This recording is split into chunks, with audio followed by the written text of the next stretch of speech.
Welcome to the Global Medical Device Podcast, where today's brightest minds in the medical device industry go to get their most useful and actionable insider knowledge direct from some of the world's leading medical device experts and companies.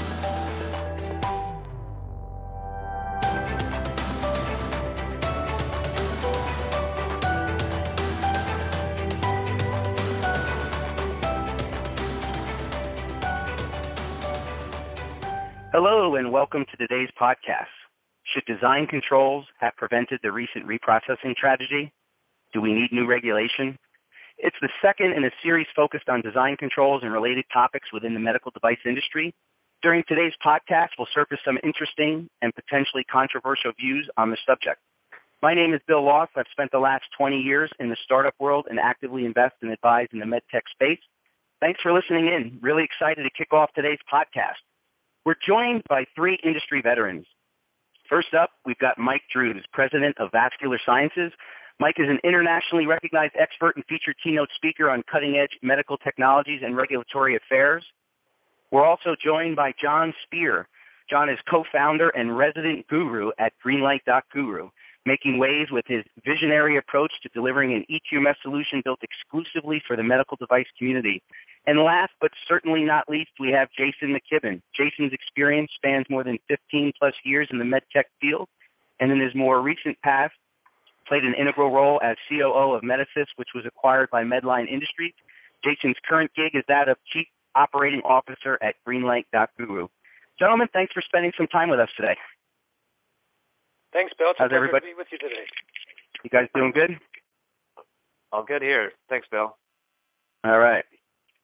We're going to cover a lot of ground in a very short period of time, so let's get at it. So for those of you listening in, you may very well have already heard about the high-profile superbug outbreak connected to reprocessing as first reported at UCLA's Ronald Reagan Medical Center a couple months back. The industry's already seen lawsuits filed, FDA alerts being issued with follow-on guidance, and now even the White House getting involved with a 5-year roadmap to combat antibiotic-resistant bacteria. Hey, Mike, let's start the discussion off. What's the background behind this reprocessing tragedy anyway? So as you just started to describe, Bill, over the last few months, there's been an increase in reports in the popular press about patients that have become infected after being used, after having certain types of endoscopic medical devices in them, in this particular case, a device called a duodenoscope, because these devices were not cleaned and reprocessed properly. And the focus of this podcast, obviously, is to get into the details of that, especially from the regulatory side, and talk about why this happened and what we can do to prevent it. But long story short, it's a terrible tragedy, obviously, because several hundred people have been infected and a small number of people have actually lost their lives. And of course, this is a terrible thing, but I think anybody that thinks this problem is really new, even though it's been newly reported in the news at UCLA and a few other hospitals across the country, I think anybody that thinks it's new is quite frankly naive. I think the reason why most people are talking about it now is because, as you alluded to, Bill, CRE has now reached the point of being a superbug, which basically means that it is antibiotic resistant. In the past, I think that there were probably more patients that got infected by improperly reprocessed medical devices than we would like to imagine. It's just that when they did get infected, those bugs were easy to knock out by conventional antibiotics. And oftentimes when a patient gets an infection in a hospital, it's really difficult, if not impossible, to tell exactly what caused it. So in this particular case, we know for sure that it's being caused by this type of medical device. But one other thing I want to remind your audience as we get started here is that a lot of medical device engineers would be tempted to say, well, I don't work on duodenoscopes, I don't work on endoscopes, therefore why do I have to worry about this problem? That, I think, is a very scary attitude to have, because this truly is the canary in the coal mine. This is the tip of the iceberg, because the potential for problems like this actually goes well beyond duodenoscopes or endoscopes and has the potential to touch every medical device that we use that's being reprocessed and reused from patient to patient. As a matter of fact, the new guidance... Yeah. I'm sorry. Yeah, no, I'm going to say absolutely. When we're thinking about that, and John and Jason, when you think about kind of the responsibility that spans across or should I say at the manufacturer's level, as well as ultimately the folks that are handling the reprocessing, what's maybe, John, you can maybe share a little bit. How do you view that responsibility shift, and ultimately who is responsible? Well, it's an interesting issue to think about, and Mike is right. I mean, I haven't been that product development engineer in the past. I often had the mindset, early on in my career that this reprocessing thing, it's not my issue. I design single-use disposable medical devices. They're not intended to be reprocessed. However, as time has gone on, it's clear that this is a real thing. This is happening for products that are designed to be reprocessed and reused, and also for products that are not designed to be reprocessed and reused. So the med device engineer who is designing that new product absolutely has to factor into the equation during the product development, manufacturing, and design, all those steps, that the product that he or she is developing is very likely to be used multiple times and reprocessed in between.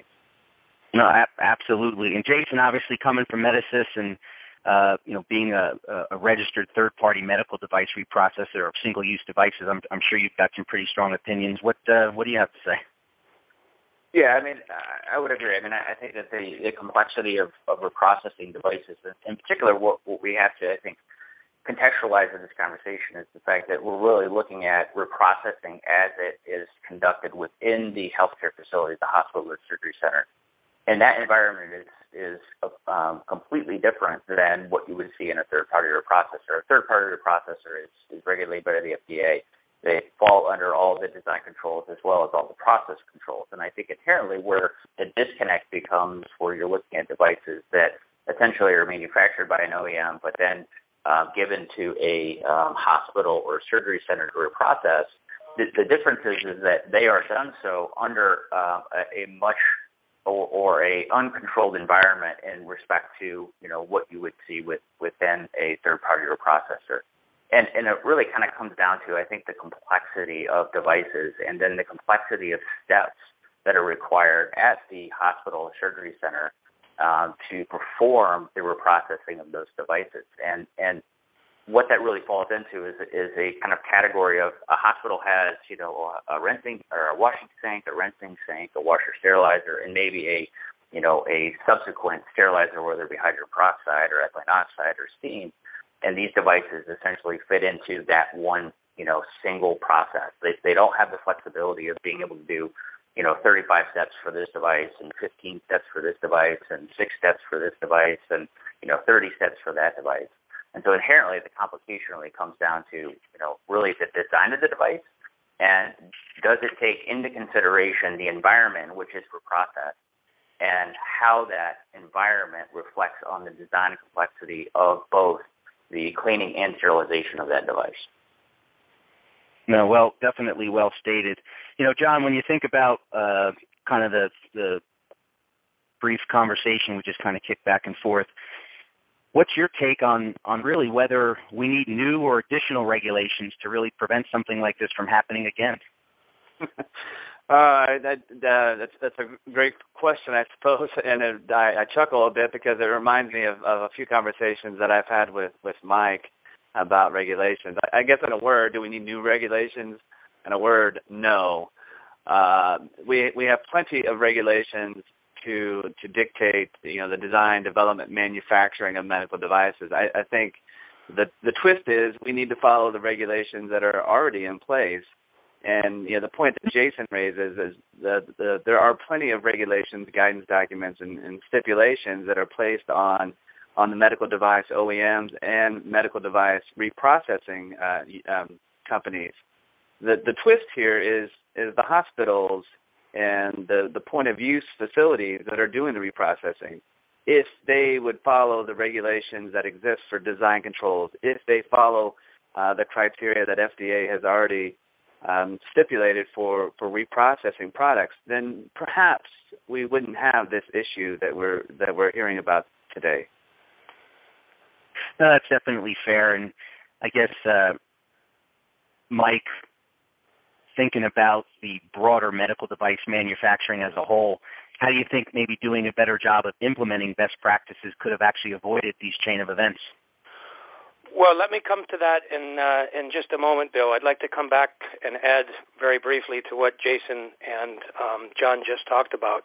First of all, with regard to Jason's comments about the difference between a reprocessing company versus a hospital, I think that's one of the root causes of this problem. Because when you think about it, medical device reprocessing has been going on since essentially the beginning of medicine. This is nothing new, but the reprocessing was being done by hospitals.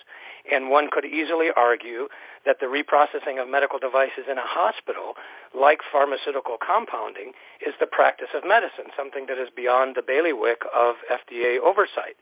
And as a matter of fact, in the interest of full disclosure, I was one of several people that were invited to present at the FDA panel meeting a few weeks ago.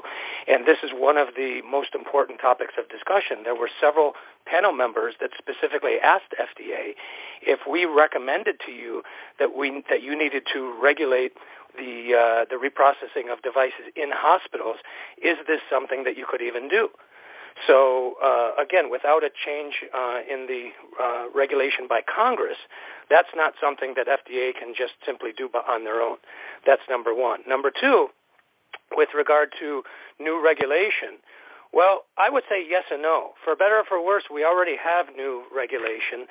There was a new guidance that just was finalized in March on reprocessing that basically now requires for all medical devices across the board, 510Ks, PMA, and so on, for any medical device that is labeled to be reused, there needs to be a validated reprocessing protocol in there. One of the questions that I raised at the panel meeting, though, was does it make sense for a medical device manufacturer to develop and validate a cleaning procedure if they, in fact, are not the ones that are doing the cleaning? I think there's a huge opportunity for medical device companies to actually work with the folks in the hospital that are actually doing this cleaning. And let me tell you, coming out with a 100-page plus cleaning procedure, as some companies have now done, is not a solution to this problem. Coming up with a new brush to clean these certain kinds of medical devices, in my opinion, is not a solution to this problem. We need more people working together. Specifically with regard to existing regulation, I agree 100% with John. We already have it. In the design controls, one of the basic philosophies of the design controls is to design your device to meet the needs of the user. Well, in the context of design controls, most of the time the user is the physician. But if your device is labeled to be reused, one of the users is the reprocessor. And so we should be designing our devices with the reprocessor in mind. This is a phrase I coined a number of years ago. I called design for reprocessability. So we should be thinking about how we can design our devices to be reprocessed in a more effective way. And the last example that I want to mention is usability testing. Once again, because of the infusion pump disaster of a few years ago, that led to usability testing requirements across the board. When we talk about usability, most people's connotation of the user is the physician, the surgeon, whoever it is that's using the device on the patient clinically. But if our device is being labeled to be reused and reprocessed, again, our user is, at least in part, the reprocessor as well. So bottom line, we already have existing regulation that should cover this. If we follow if we try to understand not just the letter of the regulation, but the intent of the regulation, and with this new guidance that coincidentally was finalized literally days after the UCLA tragedy was announced. Of course, that's pure coincidence, and I hope your audience appreciates my not-so-subtle use of humor there, because Health Canada finalized a similar guidance 5 years ago. So why is it taking us so long? But we have both new regulation and existing regulation, if we use it properly, that can solve these kinds of problems. No, that's definitely well stated. You brought a phrase that's very prominent in the medical device field, which is design controls, into your description there. Jason, kicking over to you, based on the volume of experience you've had in this area, how could better orchestrated design controls have potentially prevented this tragedy? You know, if we focus on design controls, what's your thoughts around that? But I think as Mike kind of touched on, I think it really kind of comes down to, you know, really understanding, you know, the user needs and the application to the, you know, all the parties involved. It's you're not just building a device for a physician, you're actually building a device for a healthcare facility. And in that facility, there are multiple touch points, and those touch points do, you know, include things like cleaning, performance, packaging, sterilization, and how do you ensure that your device is designed in a way that adapts to the environment in which it's going to be integrated into, and that it ensures that the device itself can be clean, sterilized, recognized for performance, and done so in a safe and effective manner. And so really, I think the design controls are, you know, the absolute entity that really allows us to ensure that we take into consideration all the different elements that we need to do when designing a device, and therefore making sure that we include all the parties in that will help, you know, OEMs to design and develop devices that are easier for healthcare facilities to reprocess. Let me jump in here, Bill. These are fascinating points, right? And I think, you know, Mike just mentioned the statement about having some sort of protocol that the OEM provides to a hospital or point of use facility to clean and reprocess. You know, that's an interesting concept. And at the same time, you know, my experience tells me almost every single hospital seems to be unique in their infrastructure and their ability to clean and reprocess. So trying to develop a protocol that can be standardized, I mean, it's a huge opportunity or issue to address. And, you know, I'd like to believe design control could be a way to help with that. But at the same time, it just seems like it could be overwhelming for a medical device company to consider every single possibility, every single scenario, every single, you know, cleaning method or reprocessing technique that can be used in a hospital. So I guess I'm baffled a bit about how design control is going to fix that. Yeah, I mean, it's, as you look at it, it's a bear, and there's so many external variables, which kind of leads us into wrapping up today's podcast with what I guess I would define as maybe a bit of a sore spot, at least something I know you, John, see as a pet peeve and a primary reason for actually co-founding Greenlight.Guru. The subject of risk comes up often, usually in the context, I guess, of many medical device companies not placing enough emphasis on identifying potential risks or hazards early enough in the research and the design phase. John, kind of just wrapping things up here, why don't you start off by sharing some final thoughts on this thread for us? Well, I mean, it's certainly definitely a risk management issue. I mean, Mike mentioned it earlier. If the medical device engineer who's designing a product is ignoring reprocessing, that's I guess failure of a risk management process from the beginning. It's clear, you know, I go back to my days, again, working with a single-use medical device company, a lot of catheter-based technologies. And, you know, it was like we tried to ignore it. It was like out of sight, out of mind. We knew reprocessing was happening, but we never factored that into our design control process. We never factored that into our risk management process, and that is a huge, huge mistake.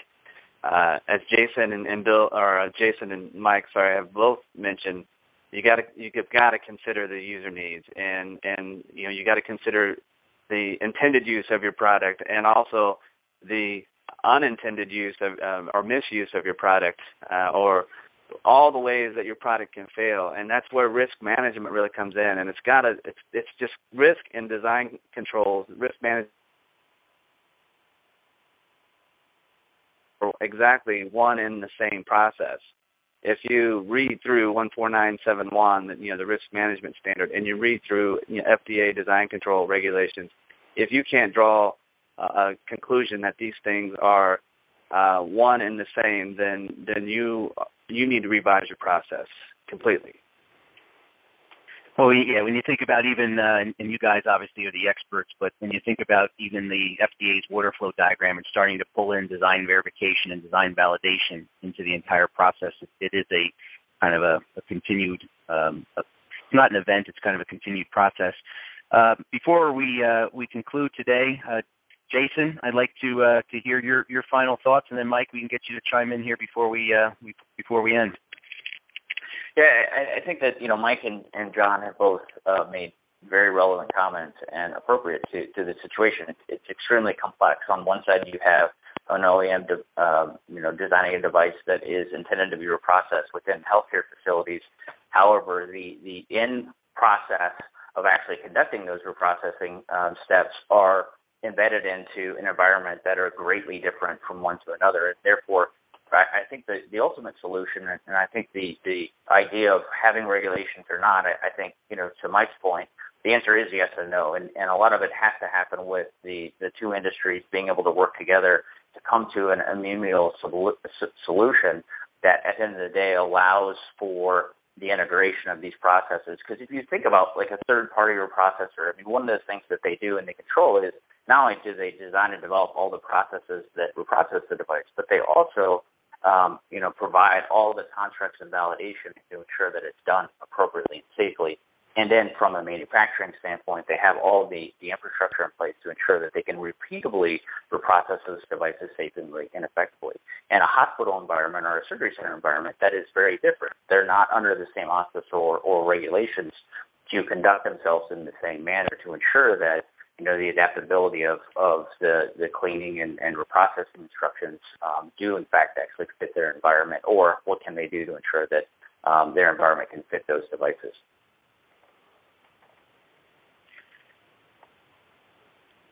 Hey, Mike, any final thoughts? Yeah, thanks, Bill. So I agree with much of what John and Jason have talked about. I'd just like to leave the audience with a few final things to think about. There's solutions to all of these problems.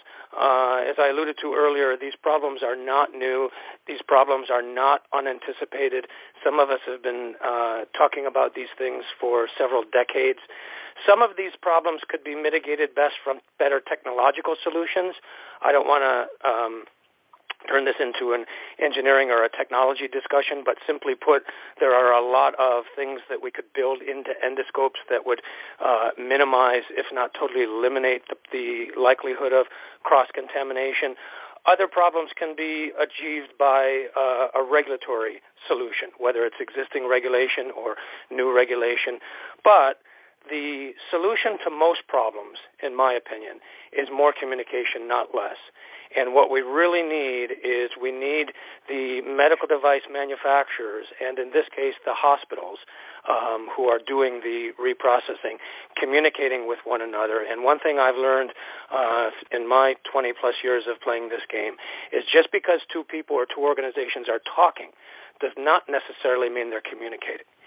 So we need more communication going on. We need to understand how these things happen in the real world, not in the theoretical world of regulatory affairs, but in the real world of the practice of medicine. And the last thing I would like to leave your audience with is, maybe I'm naive, and certainly many people think so, but the question is, do we need anybody? Do we need regulation? Do we need FDA? Do we need the government telling us to do things that we all, as engineers, know we should be doing anyway? Most of what's in the design controls is really no more than what I call prudent engineering, something that all of us are supposed to be learning in engineering school, because at the end of the day, these products are being used on family members, on friends, perhaps someday even on one of ourselves. And at that point, when that happens, I really hope that somebody did their job. And I don't just mean following the regulation. I mean, did we do what we should do? We have a responsibility to our customers, to our patients. I understand medicine is a business, but there's a lot more to it than just that. Well, guys, very insightful. Thanks so much for spending time with us. Your thought leadership in the community is very much welcomed and appreciated. And to those of you listening, thanks for your continued feedback and shared enthusiasm. If you'd like to stay in touch with Mike, you can check out more of what he has to say on his guest column at Medical Device Online magazine, or connect with him on LinkedIn. You can check out more of John's writings, as well as Jason, at blog.greenlight.guru, or ping either of these guys on LinkedIn. Till next time, let's continue working together towards improving the quality of medical devices in the market and the quality of life for the people we collectively serve.